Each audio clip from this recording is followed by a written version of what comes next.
तर बनवूया आज गाजराचा हलवा. तुम्हाला आवडतो का कमेंट करून नक्कीच सांगा. माझ्या तर अतिशय आवडत आहे. मला खूप जास्त आवडतो गाजराचा हलवा. तर सीझनचा फर्स्ट गाजराचा हलवा होता आणि थंडीमध्ये छान गरम गरम गाजराचा हलवा खायला खूपच मजा येते. तर मस्त गाजर आलेली होती लाल लाल. तर मी खेचायला लावली, म्हणजे मी नाही खेचली, आमच्या घरी खेचायला लावली मी गाजरं आणि एकदम छान तूप गरम केलं कढईमध्ये. त्यामध्ये नंतर गाजरं टाकून घेतली आपली. छान त्याचा कलर चेंज होईपर्यंत गाजर छान परतून घ्यायची. एकदम कमी गॅसवर, फास्ट गॅसवर, जसं तुम्हाला आवडेल तसं हळू कमी करत करत गाजर छान मऊसर शिजवून घ्यायची. आणि गाजर शिजली तोपर्यंत आपण इलायचीची पावडर करून घेऊयात. नंतर गाजर छान मऊ झालेली होती, त्यामध्ये मी दूध टाकलं आणि दूध एकदम छान शिजायचं टाकलं होतं मी. किती सुंदर कलर आला आहे तुम्ही बघू शकता. एकदम छान केशरी कलर आला होता. आणि मग एकदम छान त्याला हलवून घ्यायचं.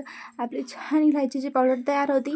इलायचीची पावडर टाकून घ्यायची, साखर टाकून घ्यायची, तुम्हाला जेवढं गोड आवडतं तेवढं. आणि एकदम सुंदर हलवून घ्यायचं. गाजराचा कलर एकदम इन्स्टंट चेंज होतो थोड्या वेळानंतर. एकदम सुंदर गाजर हलवा दिसायला सुरू होतो. तोपर्यंत ड्रायफ्रूट कट करून घेतले आणि एकदम छान त्याला तुपामध्ये रोस्ट केले आणि आपण सुंदर गाजराच्या हलव्यावरती पसरून द्यायचे. किती सुंदर दिसतो गाजराचा हलवा. तुम्हाला आवडला का? आणि मग छान परत एकदा मिक्स करायचं. 10 मिनिटं परत शिजवून घ्यायचं आणि शिजवून घेतलं की एकदम मस्त आपण सर्व करून घ्यायचं. आणि खाण्यासाठी आपला गाजराचा हलवा तयार होतो.